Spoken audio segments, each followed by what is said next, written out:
Hey guys, Manny here from the Fragcast. It's been a minute. Yes, I know we've been on hiatus for however long, but I'm glad to announce that we are back and just in time for before the fall. We only have a few weeks left of the summer. Hope you guys had a great summer.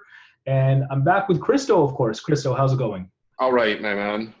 Alrighty, well, I'm looking forward to this. And we have some things that we'd like to discuss. Firstly, we're just going to get into what we've been doing for the last little bit, why we've been off. We'll tell you about what fragrances we've been into lately, some legendary Guerlain hauls, and of course, we're going to get into some Chanel Lazy exclusives reformulations. So that's going to be some interesting stuff right there. Also, we're going to get into what we look for in a fall fragrance, and we're going to discuss some of our fragrances that we are most excited for this fall season. So if anything, Kristo, is there anything that you want to get off your chest? Like, why have we been off? I think just life's gotten in the way. A lot of stuff going on. Summer holidays, for me and my kid. I've got a little one as well, working, trying to get the bills paid, trying to keep up my expensive perfume habit, all that. And I'm sure similarly, likewise for you as well. Absolutely. Like, the perfume habit is like something in which we didn't choose this. It chose us. What can you do? We got to live through this, right? So it's sick because I've been doing these haul videos for the past couple months in which I'm spending, well over $500 a month on, new perfumes and stuff. But I wouldn't trade it for anything in the world right now because this fragrance journey is a lot of fun and I hope you're enjoying it. Yeah, it's just, it takes you to another level and it just makes you feel like you're that much in tune with this whole, community and perfume world. It's really amazing. It's funny you mentioned that because I was actually kind of pondering that today as I was like thinking about spending like so much money on all perfume. And I was like, is it worth it? And I was like, you know what? I love this. I'm so passionate about it. I need to do it because it's what I love. Yeah, I'm 1000% with you. I am one of those, people on YouTube who makes fragrance related videos with, I'd say, a certain level of quality. And I could easily be doing other stuff on YouTube if I didn't really love this and wanted just, the views or that kind of thing, which do matter to me. And I might get into that stuff eventually. But since I'm having so much fun on this perfume related journey, like I have to immerse myself in what I can do to be a part of this community. It's so cool, like you said, and just talking about our own personal experiences on video and on this cast is definitely an honor. So yeah, that's pretty much it, guys. If you also want to tell us which fragrances you have been wearing or you have been excited about, or even what your fall fragrance picks are, tell us in the comment section too. And if you guys would like, please tell us which topics you want to see covered in future casts, hopefully, of the Fragcast. And when I mean hopefully, I mean at a higher rate, because of our hiatus. But yeah, if anything, of course, last time we met up, we were at the Guerlain Institute on Bloor Street in Toronto. And what a day was that? Yeah, it's just week and a half ago or so, I guess. But yeah, that was an awesome day. Yes, awesome day. Of course, you were there with Eugene. I met up with you guys. Yeah. I was already with Victor waiting outside the store. Victor Wong of Zoologist Perfumes, if you guys don't know. And a subscriber and up-and-coming YouTuber, hopefully, of ours, Brandon. Yeah, Brandon's a super nice guy. I've met up with him since then and had a really good time. He's, up-and-comer is definitely like, I think, a good term, maybe even an understatement. The guy's really, really passionate. He kind of admits he's entry level, but he really has a passion for it, and I can totally tell it. And it's really cool because, he wants to know as much about perfume as he can take in, which is really cool. Yeah, I definitely agree with that. Brandon, shout outs to you wherever you're at. Hope you are tuning into this. Bro, again, if you are out there, feel free to ask us any questions that you may want to know out of us as far as our fragrance-related journey. I'm kind of new at this. Yes, I started my YouTube channel reviewing niche fragrances, actually, although I feel like I'm known for basically liking a lot of stuff. But it's interesting that he gravitated to your channel because your channel is definitely, I'd say, you're a rogue out there, my friend. Yeah, you know, I like to get into the, I don't even know if I can say obscure, but maybe just less talked about kind of stuff. I do it because that's what I like. I'm not doing it to be different. I'm not doing it to stand out. I'm doing it because that's what I like and that's what I gravitate towards, kind of thing. And as you say that, I think that's the best advice I could also give anyone is truly like what you like. Don't fall for any of these fake hype trains here on YouTube. Yes, I'll hype something. Yes, Kristo will hype something, but we do it because we like it, you know, and you kind of have to be proud of what you like too, guys. Yeah, I agree, like word for word. And I don't have anything against hype whatsoever. I think hype kind of, you know, hype is in the eye of the beholder kind of thing. If you fall for it, then you're kind of submitting to it. So it's like if I go on and say, you know, I love this a lot, I'm not really hyping it. I'm just saying I really love something. It's when everyone kind of storms to it and just blindly, madly, you know, go crazy for it. That's kind of what the hype is. So I think hype only exists if you let it exist. I don't know. I hate to get too philosophical, but it's the kind of thing like, you know, there's so many fragrances that I hear on, you know, YouTube, online forums that just get hyped to death, but there's no cult following to them, if you know what I mean. Yeah, because people will talk about them, but are you actually wearing that as your scent of the day at least once a week? Are you actually going out there and buying a full presentation? You know, that kind of thing.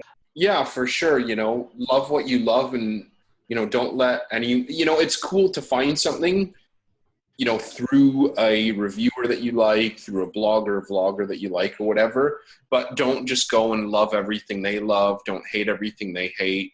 You know, try things discerningly. I think that's a really big part of being a true lover of any hobby, really. Like if people are just telling you what to like, you're not, you know, an aficionado. You're just a follower. You're just, a culture vulture. Yeah, exactly. Yeah. And I'm just so all about that. You need to, you know, if you're new, take some advice, take some pointers from someone that you kind of, I'll use the term look up to, but, you know, take some advice and just kind of go from there. Cause, you know, even some of my closest friends in the fragrance community that I think have impeccable taste, you know, after 6-7 years of being like rabidly into perfume, I still have, you know, conflicts with them. Like, yeah, you know, I don't like that. I don't think it's very good for, you know, whatever reason, and vice versa. They'll say, well, you know, I don't particularly like that either, kind of thing. So I think it's just something you have to get your own taste. You can't just emulate your favorite fragrance personality kind of thing. Yeah, definitely. I couldn't, you know, agree more in that regard. I think for me, at least, it's fairly easy to develop certain likeness for notes or certain genres of fragrances based on scent memories. You know, I feel like as weird as it sounds, I think that helps with developing certain tastes. Like, for example, like I'm inside a lot, so I like fragrances as well that make me feel like I'm outdoors, like greener, foresty type scents. Okay. Make me feel alive. And so like things like that, those kind of nuances allow me to help shape my tastes. And I think that's what this fragrance journey is. You just kind of have to find what works for you. For sure, without a doubt, yeah. Alrighty. Anyway, kind of want to get back into the that day at Guerlain, just meeting up with everyone. We really haven't had a Toronto fragrance summit in a while, and I think that was the closest thing to it. And I think that we all did some damage, at least one Laura et la Matière, each of us, besides Brandon, I think. Yeah, yeah. That sounds about right. Can't remember what Victor got. I think he picked up some Derby, which is a definite classic from Guerlain.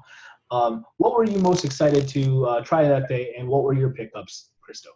That day, every time I go, there's something else I want to try. The L'Arte Matière, I found kind of a recent interest in them, but at the same time, there's a few that I'm quite critical of.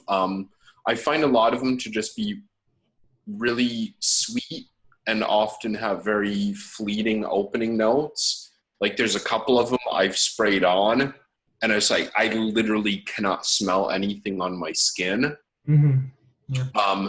But I did end up picking up Bois d'Harmonie, which is a very recent obsession of mine. Like I just cannot get enough of it. Amazing frag. Oh, it's gorgeous. Just like super sweet, boozy sweet. Apparently there's no vanilla in it. Apparently it's more sweet resins and whatnot. But regardless, it's still really awesome. Yeah. I picked it up not only because I really enjoy it, but also just to kind of diversify my winter collection, let's say. Because most of the stuff I have is like dry incense, woods, stuff like that. And that's what I really love. Like I really do. That's truly my first kind of love for cooler weather. But I was like, you know what? I really do like Bois d'Harmonie. And I really don't have anything that I wear in my collection that is really sweet. So you know what? I need to grab it. And I did. And I'm really happy.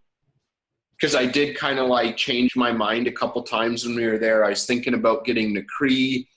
I was thinking about getting Encens Mythique.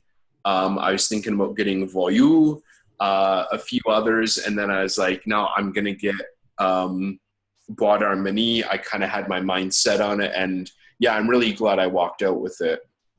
That's great to hear because personally, I was almost blown away by Bois d'Harmonie, which I really didn't give a fair shot because of the ones I was already fixated on.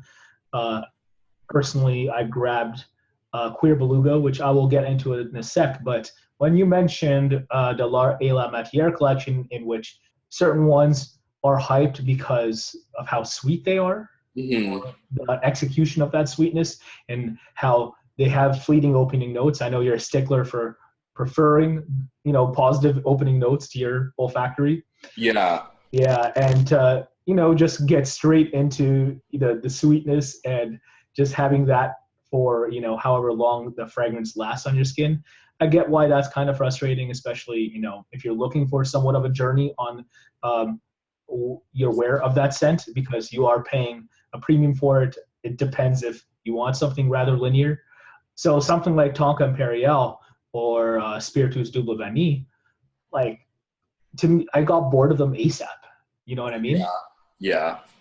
And I think that when I smelled something like Angelique Noir, in which I got the greenness I was looking for, but it's a beautiful vanilla at the same time, which L'Art et la Matière collection is known for. I got best of both worlds, in which I wanted, out of that. I got something that I wanted in greenness and something that this collection does very well. And then when I came back with you guys to pick up Queer Beluga, it's just a unique suede vanilla scent, and I don't think I can get that anywhere else. I'm lacking those, rather sweet, fragrances as well for the winter weather. Sweet as in anything of niche quality that isn't, rather fresh, because apparently that's what I have after reviewing my collection. I can't wait to get wares out of this kind of stuff. It's either rather fresh or incensey stuff that I have for the most part. So I was kind of in the same boat as you are. I needed something out of that collection to, diversify as well. And I think that's important for anyone's fragrance journey. And from what I've worn out of Queer Beluga and Angelique Noir, I cannot, regret this whatsoever. Amazing purchases. But of course, the reason we're at the Guerlain store, guys, besides picking up those fragrances, is because of the deals we got for those fragrances. It was a 3-tier sale, as high as 25% off for $1,000 sale.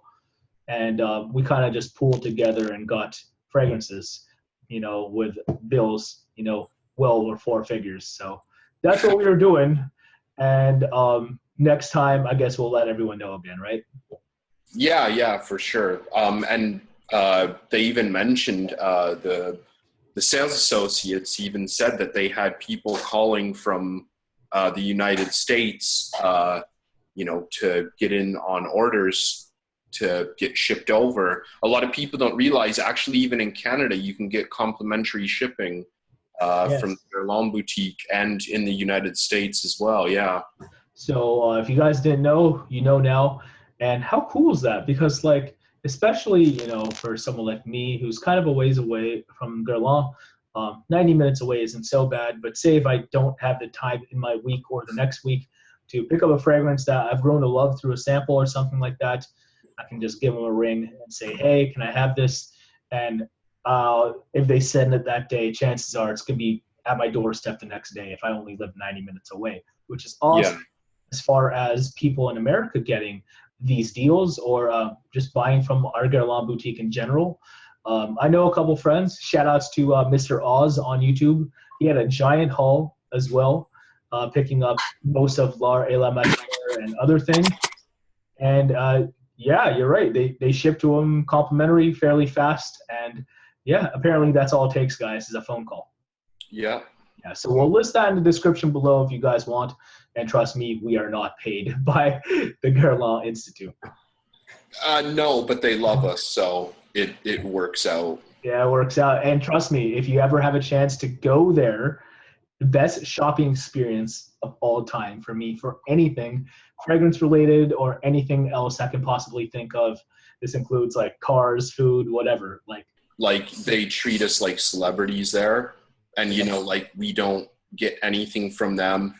They treat us like, I don't know, celebrities is maybe a bad word, but they know that we truly love what we do. I think it's more like family. Yeah, and they know that we're trying to pass it on to people and everything, so they really enjoy us coming in because we really know what we're talking about and we're passionate and enjoy it. Whereas, I don't want to say everyone, but I would say quite a few people just kind of come in and sniff a couple things and then walk out. Yeah, we're there to build relationships because we naturally want to with other people who enjoy perfumery in the same sense that we do, So we're just genuine. They recognize that. And if you are too, trust me, they will hook you up. We're talking Rice Krispie treats, champagne. I forgot about those. Yeah, how many glasses of champagne did you have at the Guerlain store during that day? To be fair, I think I only had the 2, which is still a lot, but I think I counted 3 from you, to be honest. 3, no, it was just 2. But at the Vassar event, man, I was necking them. I was putting them down. Yeah, so if you guys don't know as well, Thierry Vassar was also at the Guerlain boutique some time ago, not too long ago, and there was also a sale that day, and that's cool because how many times do the master perfumer of any house go into one of your local boutiques, right? Oh, and he was me and Eugene sat and talked to him for 20 minutes or something, and he was going through his iPhone, showing us pictures of the raw ingredients he traveled around the world to buy and stuff. Yeah, that's sick. That's awesome. And yeah, it was really cool. He was really nice, just friendly, funny. He was even quite vulgar. He had dirty jokes and was swearing and stuff, which is funny as well. That's really candid. I wish I was there again. I know I wasn't, but sounded like quite an awesome day. But I'll settle for what we were able to get out of our last trip. Hopefully we make it out again. And again, we'll let you guys know if we do as well. Anything else Guerlain related you want to discuss? Oh, well, man, I could talk about Guerlain for hours, honestly. It's one of those houses, right? It's just, you know, just the boutique and the house in general. They're they're exclusives. I subconsciously say Lay's exclusives, which we'll talk about in a minute, of course. But yeah, their exclusive line, you know, not everything's for me, but I love how diverse it is. I love how there's just something for everyone. There's a masculine line, there's a feminine line, there's a unisex line. It's just kind of got everything. I just really love it. I didn't really get into Guerlain until about a year ago when Eugene took me into the boutique, and just kind of everything changed.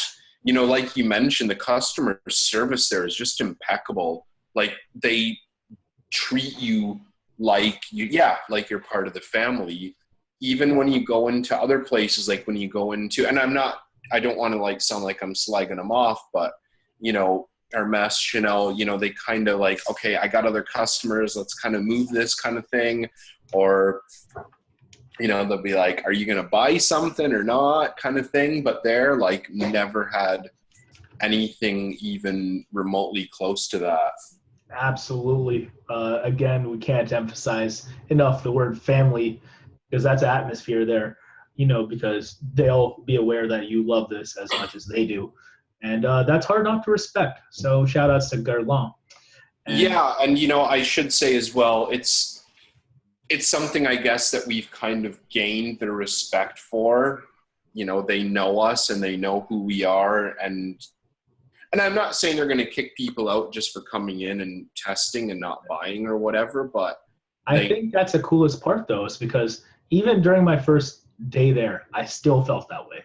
Yeah. I still felt the family vibe, and I think you just kind of have to make that known that you are interested in certain lines and just about, you know, everything. I think to have a certain level of openness coming into that store, just showing an interest in everything, they'll, you know, take notice of that. Yeah, like we've never felt obliged to buy anything if we walk out without getting anything, which is rare nowadays. You know, we don't feel like we were given the bum's rush kind of thing. Like they're pretty cool. Like they don't care. They just like people coming in that are really passionate, like that actually know about the house and the fragrances and the history and the story and the notes, etc., etc. You know, what's coming out, what's discontinued, what's going to be discontinued, etc., etc. And yeah, I just really love it. It's a good time. Yeah. Yeah. Oh yeah, for sure. It's very rare. I should mention as well, like in the most part, when you go into boutiques, they hire salespeople, right? They want someone that can sell the fragrances. They don't necessarily spend a lot of time or money training people, or, you know, they don't particularly worry about hiring people that are really understanding of the brand they're selling. They just want you to sell as many bottles as you can. But it's quite evident that that's not the primary focus there. They want people that, you know, have a good edge customer service wise, and they want people that are also, of course, willing to study, learn about the history. Yeah. And be passionate about it as well. Yeah. Yeah, for sure. Again, we love that about Guerlain. Shout outs to them. And yeah, we'll again let you guys know if we are going there in the future and whatever sales they got, because chances are we will be there.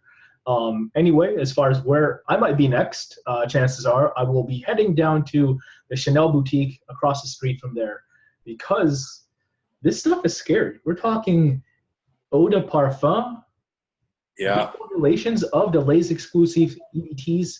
That's scary for some of us, because a lot of these to us are masterpieces.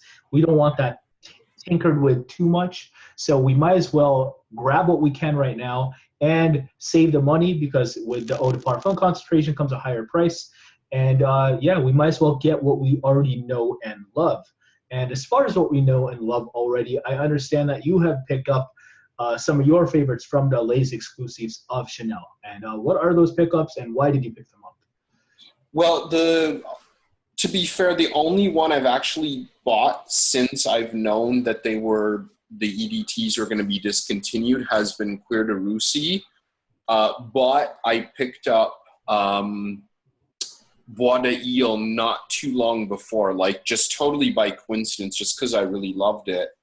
And I do plan on buying one more. I spent about half an hour today calling around to different Chanel boutiques in Toronto. There's at least 3, possibly a 4th, but I couldn't find a phone number for it. Just kind of calling and asking what they have stock. Because, you know, there's the 75 mil and the 200 mil, and there's a few that are completely sold out on Bluer. Like Coromandel and Sycamore, right? Well, that's the interesting thing.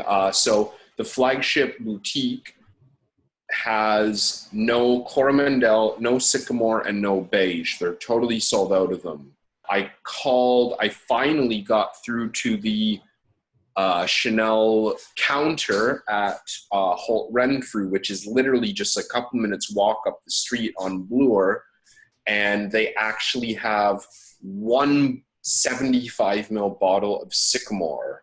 That's it? Oh, that's it. No 200s, that's it. 175 ml. And then I called out to Yorkdale, which is kind of out in the suburbs, and they have 275 mils of Sycamore. Man, that's brutal. Yeah, but no beige. Oh, sorry, there are a couple bottles of 200 ml beige, I believe, in the Yorkdale. But Coromandel apparently is just like sold out Canada-wide. So let's just emphasize this for a sec. Coromandel in the EDT concentration, 75 ml quantity or 200 ml quantity, no longer on sale officially in all of this 36 million people country. So yeah, supposedly, yeah. All of the like I said, I think there could be a boutique in Vancouver, but in terms of like their big stores in Ontario, yeah, there's no more. There's none. So just that's how much people care about this line and are passionate about it. Don't mean to hype it in that regard, but I can think of a few other fragrance lines in which if things were getting publicly, announced as reformulated, people would go that nuts over. But people love their Chanel. People enjoy just the craft that goes into how they make their fragrances, as far as the typical Chanel-like DNA that you might find in some of these. And people just love their history as well. But just a really cool brand. And I myself kind of was sleeping on the fact that these were getting reformulated. Like I knew, trust me. And then all of a sudden, when you told me you were making calls that this stuff is selling out everywhere, I'm like, oh my gosh, I have to make some moves. I have to go here, I have to go there. I know that they're out of 31 Rue Cambon at the Chanel flagship boutique on Bloor Street. And I'll have to check in with Holt Renfrew if they still have any 200s, because I definitely need to pick that up tomorrow. As well as 1932, which I love as well, and Mesia, getting a 200 mil of that would be also nice.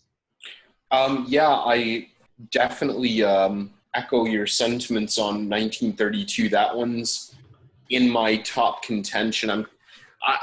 If I could find a 200 mil Sycamore, I would just grab it. Like, no question, I would just grab it. Yeah.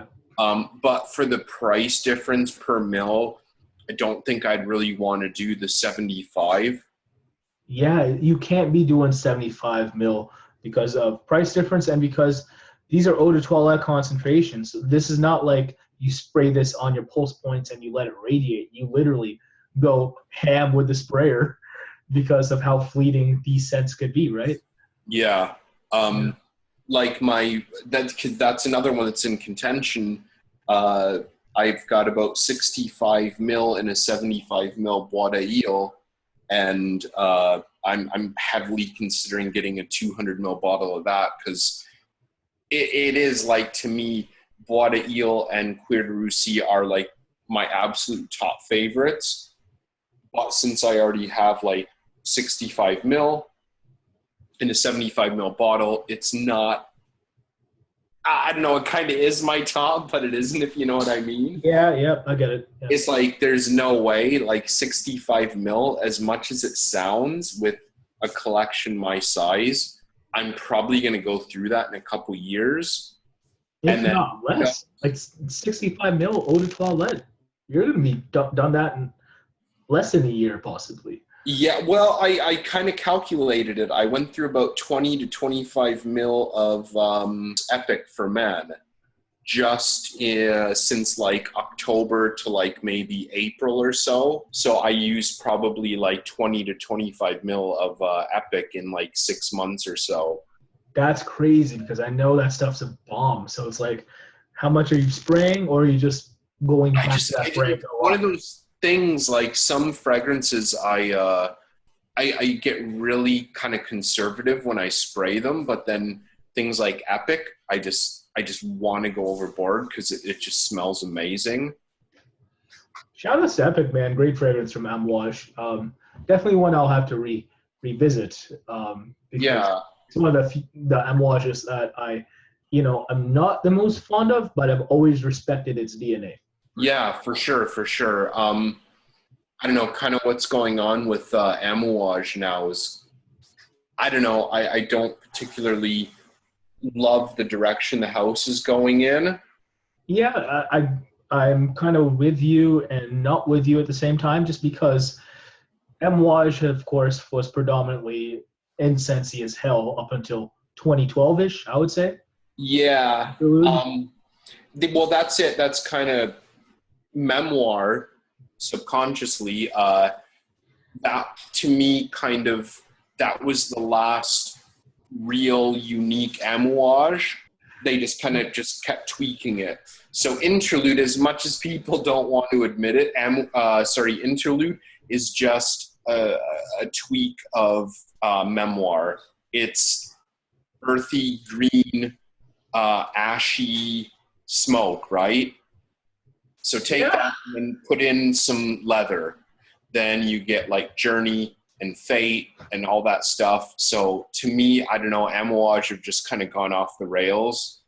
And then they've stopped emulating fragrances of past within Amouage. We're talking now more of you're taking a mainstream direction kind of with Sunshine Man and to a certain extent Bracken, as far as not the incense direction. They're trying to I diversify. I know nothing about Bracken, like literally nothing. I've smelled Sunshine. I wasn't overly impressed with it. It's kind of like a slightly sweet herbal, white musk.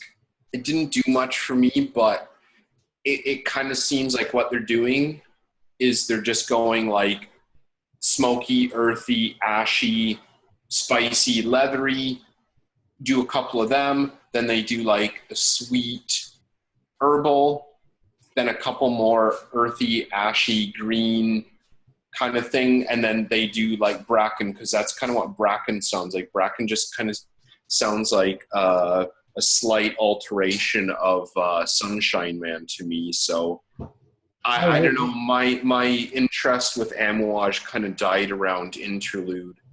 Yeah, if anything, I'm kind of in the same boat, because I really like the Amouages that I really liked from years past. But yeah, just what they're dropping nowadays, like I really want to smell Bracken still, because I like certain notes like anything green, of course, incense.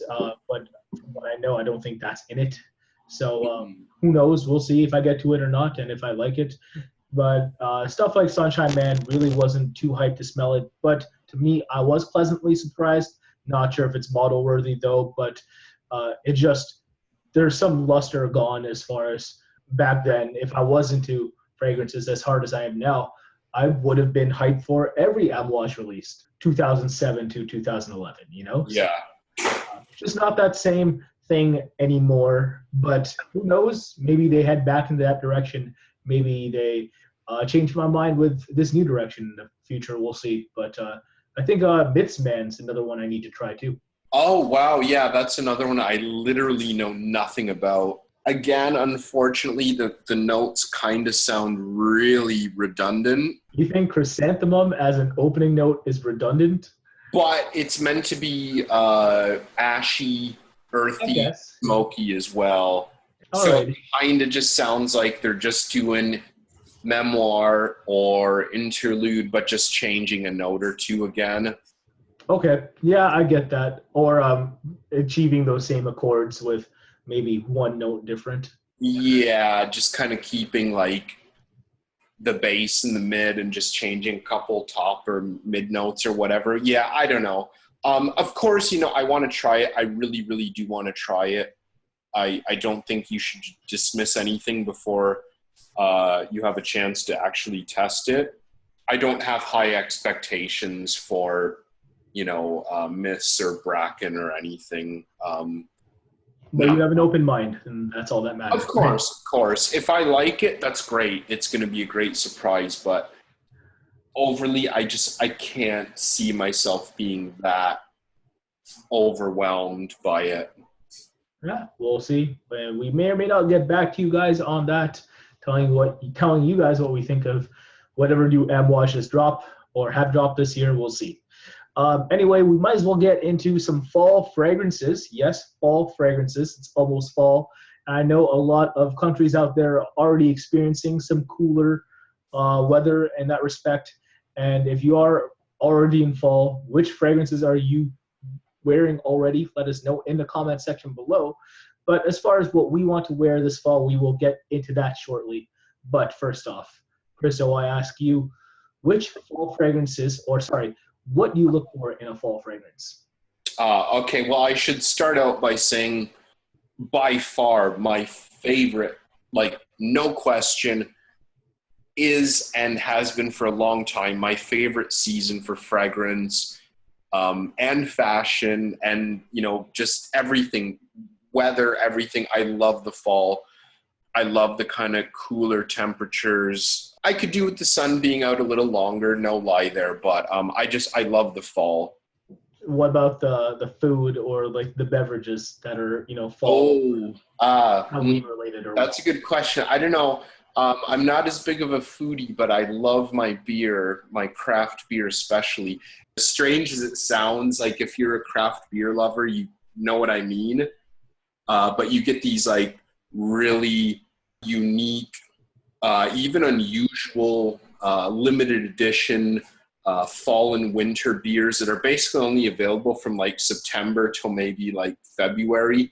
And even then, some of them kind of change up a bit.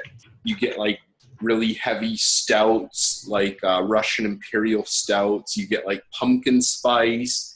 You get these like really heavy, darker beers. And yeah, it's definitely something I really look forward to. But without a doubt, like my favorite season for fragrances is fall. I love my incense, spices, kind of clean woods, things like that, like without a doubt for sure. Yeah, no, I'm with you there. Personally, fall is not my favorite season for perfumery, but I definitely do echo like why you love it so much. Mm-hmm. It's really fun season to get into because like I feel like it's one of the more engaging seasons for, I don't know, people like myself who aren't as active in the summer as like the typical summer activities. It's just stuff that I'm not as into lately. What's your season of choice? My season of choice is spring, personally. Okay, that would be my second. Just transitional in general.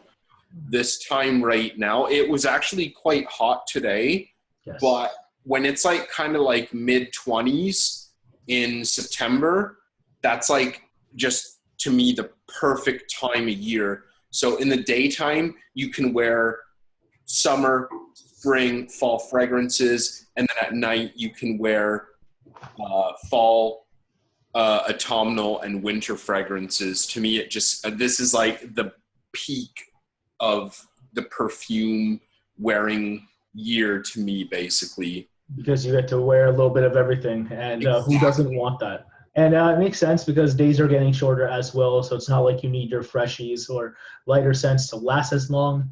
And it's still going to be hot as hell out when it is light out, and then eventually you can get into your really fun fall fragrances, with your deeper, more resinous notes and stuff like that. And I enjoy that because for someone who works in the daytime, I will wear, you know, a safe, almost fleeting scent sometimes. But come when I get home, and if I am going out, I'll throw on something that I would consider, you know, fun for the fall season. And again, with fall, I think it's so cool because, there's just so many notes and stuff that are reminiscent of what fall, you know, actually is as far as nature and stuff, and the kind of activities we partake in the fall. There's so many like Thanksgiving like related scents, pumpkin spice, that kind of stuff, and I just think that's really cool. You can get really creative with autumnal perfumery, and again, we're gonna get into that for sure. So if you don't mind, Kristo, of course, we have our top three, well, not top three, but three fragrances that we are most excited to wear for in the fall, this upcoming fall. Yeah. What is number three? Yatigan from Caron. I bought this actually probably about a year, maybe a little less than a year ago, and I love it. I absolutely love it.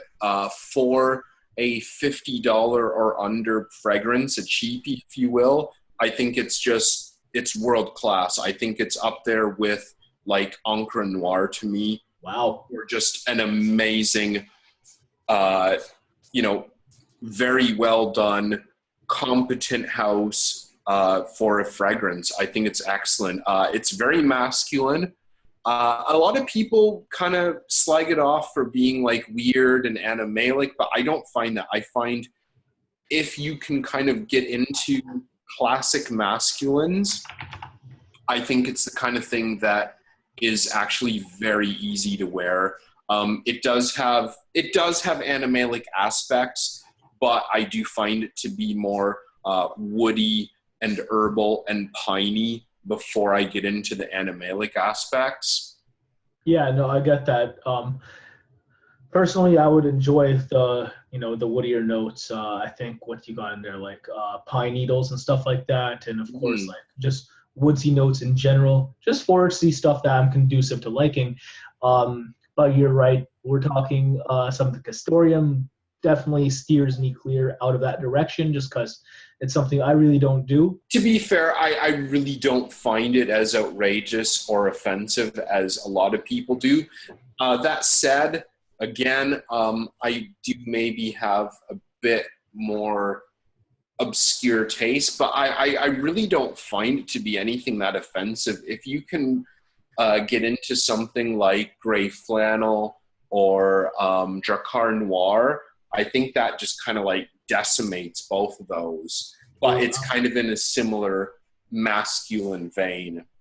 Yeah, absolutely. Those are bona fide masculine scents. And this one, for whatever reason, as far as the mainstream, doesn't get the same love, you know, from the not as dedicated fragcomm per se. We're talking like maybe my older uncles or something like that. I can picture them wear gray flannel or Drakkar Noir. I can still picture them wearing them 30 years later till now. But Yatigan by Caron, it's weird. It's just like I wish it got more love because, you know, I think it dropped in the 70s, but more animalic scents in general started to become hot during the 80s. And to why this wasn't, you know, isn't grouped with those fragrances as often, I think is kind of weird. Yeah, and animalic fragrances are getting really hot again, you know, musks and, you know, castoreum and, you know, all that is getting really hot, trendy again, but it still doesn't really get much of a looking. But yeah, I think it's fantastic, especially considering you can get 125 ml bottle, I believe it is, for under $50. I think it's just like an absolute amazing scent for that price. For, of course, for a, you know, classic masculine feel. Yeah, no, definitely. If you're looking for something like that, definitely Caron's Yatigan is a awesome choice. And again, for less than 50 Canadian dollars, so do the conversion to you know, you guys in the US, it's dead cheap is what we're saying. So yeah, that's your number three. My number three personally is something that's hella basic, but is still unique in the designer world because there really isn't a lot of things that I can say smell like it. and we are talking about the One for Men Eau de Parfum by Dolce & Gabbana. I have more so personal memories to this scent. I always thought that whoever was wearing this during high school, like, you were a cool kid. I personally, despite the broness of that, like, have always found the DNA too inviting, and it's so warm. And I've had great conversations, chopping it up with people over a cup of coffee with something like this. It's just nice, a warm, inviting scent. And with the eau de parfum concentration, believe it or not, guys, it's a little fruitier. And for me, at least, it lasts longer, which I appreciate. And I just think it's a great go-to for fall. I have to say, I still have not tried the EDP of the one. I love the EDT, and I ended up basically just selling my bottle because I didn't wear it. Nothing against it, but I just didn't utilize it, and I just sold it to finance other things. But yeah, the one, what a great scent that is. And I think it kind of gets, I don't know what the word would be, bashed maybe, or maybe not as recognized because of like the supposed low or poor performance on it. Yep. I never really had that problem. I never had it either. Yeah, I never really, I would get kind of like 6 to 8 hours out of it. And I've just never seen the one EDP for sale or, to test anywhere in Canada. So I've not been able to try it yet, but I really would like to. All right. Well, hey, if you're ever over, you're more than welcome to try it, of course. But yeah, as far as the eau de toilette, I did get significantly lower performance as far as longevity, but it wasn't anything crazy bad. I would get 4 to 5 hours, which was still okay with me, especially when I was in high school. I didn't mind reapplying it like after lunch or gym class or something like that. And like you said, again, it's just it's a unique designer scent. It's just everywhere. That's my only knock against it. Yeah, for sure. So that's that for my number 3. And your number 2, as far as what you're excited to wear this fall, what is it? This one I picked up, maybe late spring, early summer, and I have sampled it over and over. I've not really worn it, and I had tried it like years before, and I'm so excited. I just can't even wait to try this fragrance when it gets to like 15 degrees or so. It's Miller Harris La Fumée, or as it's now called, La Fumée Classic. It's kind of been renamed, repackaged and everything, but it's just like an amazing incense and spice-based fragrance. So that's Miller Harris La Fumée? That's Miller Harris La Fumée, yeah. Aren't there like 8 of them or something like that? Well, there's a whole bunch of flankers that came out considerably later. So basically what happened is they came out with La Fumée, and then they created flankers, but when they created the flankers, they renamed it to La Fumée Classic, okay? And they gave it a style bottle. So there are a whole bunch. I don't even remember what they're called, and to be honest, I've literally not tried a single one of the flankers. But the original, it's just dense, heavy smoke, resins, caraway. It's kind of dirty. It's kind of fresh, in the kind of like incense cleansing sense. Mm-hmm. But the closest thing it reminds me of is actually Tom Ford's Amber Absolute, but cool. Kind of tone down the vanilla and just crank up like the kind of animalic spiciness to it. That's awesome, or sounds awesome. I haven't tried it. Looking at the note breakdown, seeing that it is also sandalwood focused, the dirtiness mixed in with something that's supposedly creamy, I think is a really cool dynamic. Definitely excited to try this, and maybe get into Miller Harris, because I haven't delved into Miller Harris too much, or let alone any UK niche perfume house, which I definitely should get on more of. This is definitely one you recommend. Oh, highly. I've tried a few from Miller Harris. I actually own a couple more. I didn't bring them with me back to Canada, but I can't say I particularly love them. I kind of got them because they were available at a good price, which I know is kind of breaking one of the golden rules of perfume, you know, as a niche snob or whatever. All right. But for me, I think it's like amazing, and you can actually get it really, really decently priced online. Like even on eBay, you can get 100 ml bottles for under $100. Maybe not anymore. Like a month ago when I was still looking around for it, or 2 months ago when I was still looking around for it, you could, which is like well under the retail price. But yeah, I love Lafumi. I tried it in Singapore about 4 years ago, and it just like flipped my wig. Like I couldn't even believe it. I was like, wow, this is amazing. And didn't try it again literally until my bottle came in the mail. I kind of went out on a limb. I traded something I really liked to get my bottle of Lafumi, and it came in the mail, and I swear I was like, oh, you know, it's actually kind of better than I remembered it to be. That's a pleasant surprise. Like, it was, yeah, and I'm so excited to try it. Alrighty, well, hey, I'd be excited too. I'll definitely get on that the next time I see you, for sure. Next up, for my number 2, which is something that I'm getting in the mail, hopefully tomorrow. And oh, cool. Yeah, I'm out of my sample, but that's fine. Getting a full presentation of this in time for fall is, you know, something I can't complain with. And to me, for me, as far as someone who has, you know, the food and beverage taste of a 14-year-old white girl, this is something that I would love.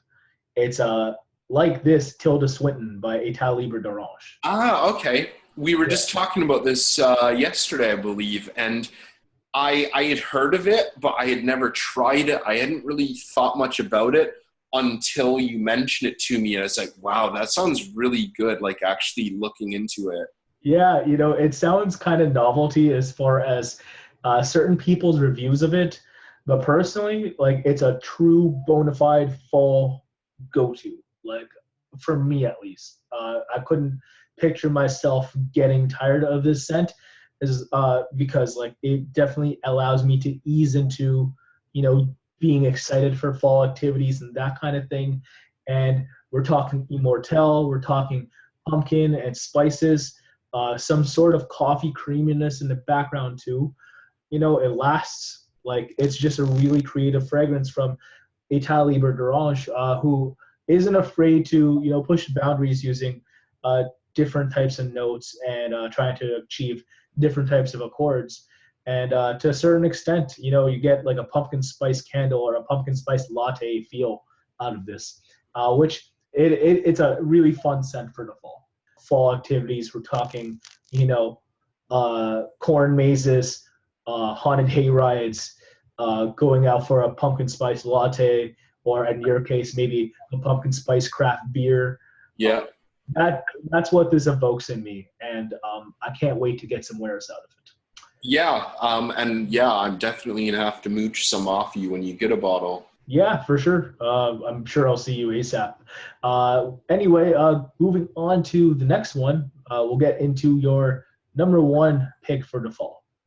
Now, as much as I hate to do it, I have to say it is a bit of a split. I've got That's a two-way tie for first, and if you're familiar with my channel, it's not gonna. Neither of them are gonna be a surprise. Narciso Rodriguez for him, the classic EDT, and Comme des Garçons Avignon. Both of them to me, even how absolutely polarly opposite they are from each other, both of them just sum up the fall to me. Narciso is a dreary, cloudy October night. It smells like Halloween night in a foggy graveyard. That's awesome. Yeah. It's dreary, it's bleak, it's gray, but it's just amazingly crafted. Francis Courdian made it. This is prime Francis Kirkjohn. Yeah, this is, pre Mr. Burberry Courdian. Yeah. Oh, man. Awful.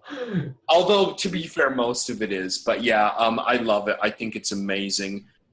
Just wet cement, cucumbers, like fermenting cucumbers, just all of those weird, strange comparisons you've heard, barbecue briquettes, all of that. All of it kind of plays in one way or another. It's meant to be a really basic perfume, but when I smell it, I don't know, my kind of imagination just runs wild, and I get like just so many different notes and so many different feelings from it. I love it. I absolutely love Narciso Rodriguez for him, which is, I admit I am a bit of a niche snob.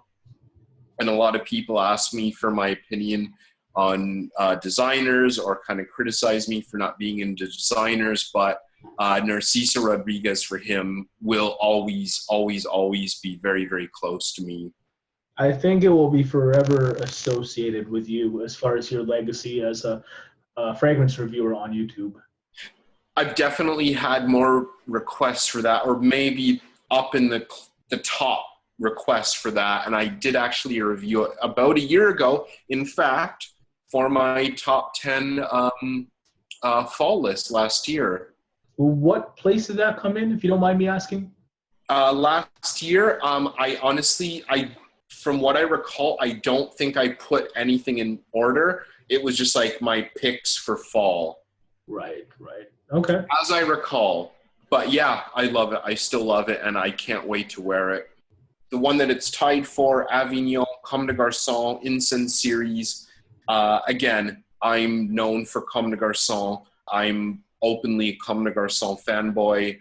I think Comme des Garçons do what other houses that charge 2, 3, 4, 5 times their price aspire to do. They do it better than them.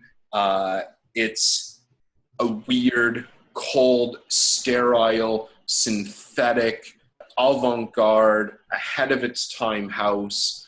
And Avignon to me is just one of the best from one of the best. It's just like Gothic church incense from like hundreds of years ago kind of thing. When you spray it on, you can't help but be diverted to like Gothic England or Gothic France or something, being in like an old Catholic church, just smelling burning incense. To me, it's amazing. Like, it's one of the few fragrances I would still nowadays call a masterpiece. You know what?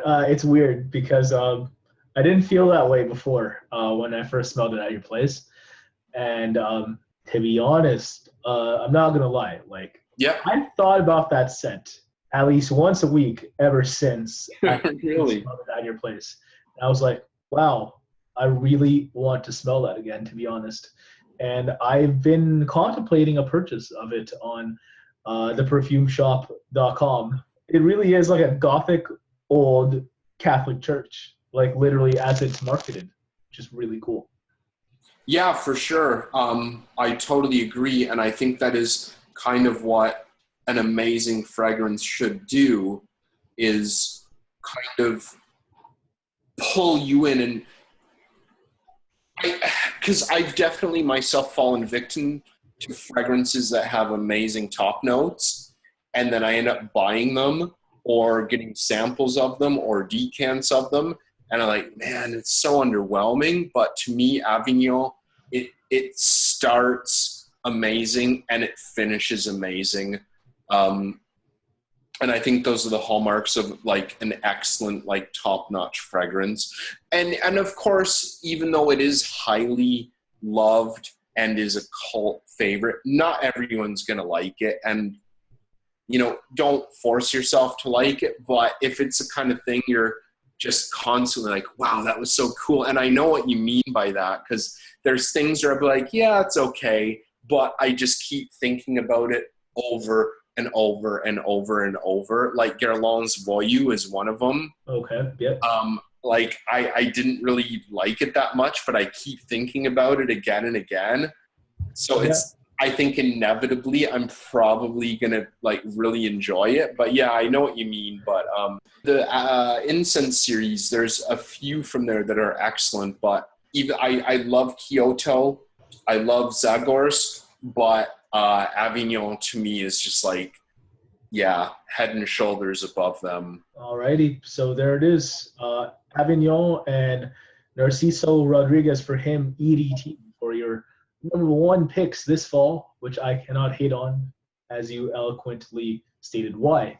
So my number one pick for the fall, I think, is something that I've low-key hyped. Not really on my channel, although I've featured it a couple times. But believe it or not, a photo of this fragrance presentation is my desktop photo. It is also my cover photo on Facebook, or was.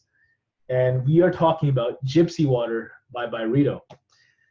Oh, okay. Yeah, it's a woody fragrance for the most part. You know, you got juniper and it dries down to the sandalwood, but you also have this vanilla in there too. And it's very green. It also has a very pleasant lemon opening, which isn't, you know, sharp like most citruses are, to just grab people's attention opening wise. I like how it's subtle. And I just think it's one of the smoothest frags I've ever smelled. And I know some people get have performance issues with it. I get 8 to 10 hours longevity wise. Mind you, skin territory, about 4 hours left of it in. But I still think I get what I want out of it. Also, if you're into compliments, this might turn heads as well. But I think it's the perfect fall fragrance for the transition into winter because of, you know, the warm vanilla notes in it as well. So like when I think of fall, I think of woods, right? And you definitely get that here, but you definitely get how you get the sweet and celebratoriness of like winter holidays per se.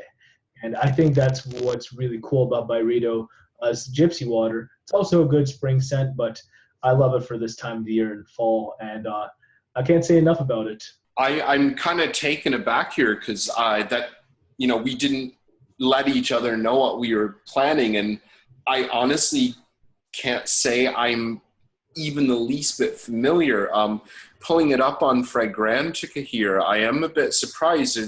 They rate vanilla as the top note, and then just slightly behind it is juniper, and then just slightly behind that is sandalwood, and then a little bit behind that is some lemon. So just like the notes are kind of perplexing me here. Yeah, trust me, like it is perplexing. And as far as the vanilla-ness to like maybe the creamy sandalwood per se, like that aspect of this fragrance kind of reminds me of like a London Fog drink, like with Earl Grey tea, but with like lemon and milk. Okay. And I think that's really cool. But then you have this this juniper, and it's like, you know, juniper that you'd recognize from being at an actual juniper tree or smelling, you know, juniper and other fragrances. It's like that. But the vanilla is so warm as well. I just think it's a very well blended fragrance. And it's just a feel-good scent for me, and definitely a signature level scent, at least for someone like myself throughout this fall, this upcoming fall. It's weird. I've worn it a number of times during this summer as well, just because it's also light enough that it's not too cloying. But I do get the durability with this scent, you know, throughout some of the colder months as well. So I don't have a lot to complain about with this one. And again, it's a perplexing note breakdown. There isn't, just like the other two scents I picked from my list, there aren't any other fragrances to my knowledge that smell verbatim like this or relatively reminiscent of this. But it's just a nice, smooth fragrance that if you guys haven't tried, you should. And of course, you too, Kristo. Yeah, interesting. I've most likely tried it, but just kind of quickly while I was at, you know, Holt or Saks or whatever. But I'll definitely look into that a bit more closely. Yeah. I've kind of had an interest with Byredo for a long time now.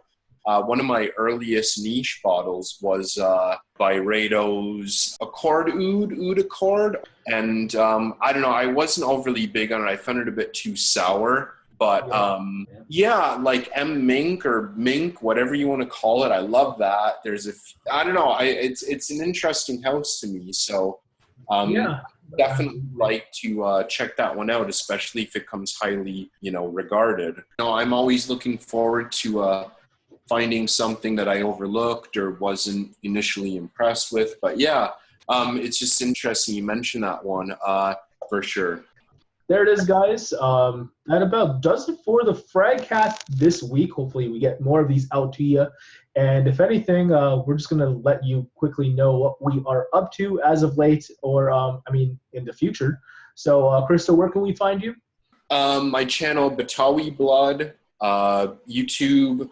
I'm around on Facebook. I don't have any groups, or I'm honestly not even that active, but I am around.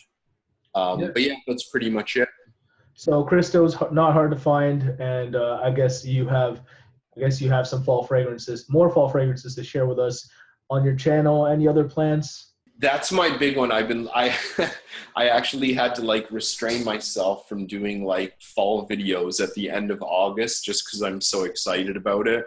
Hey, I'm with you there because I'm done with this heat myself, and you said how spring being a transitional month is your second favorite to fall.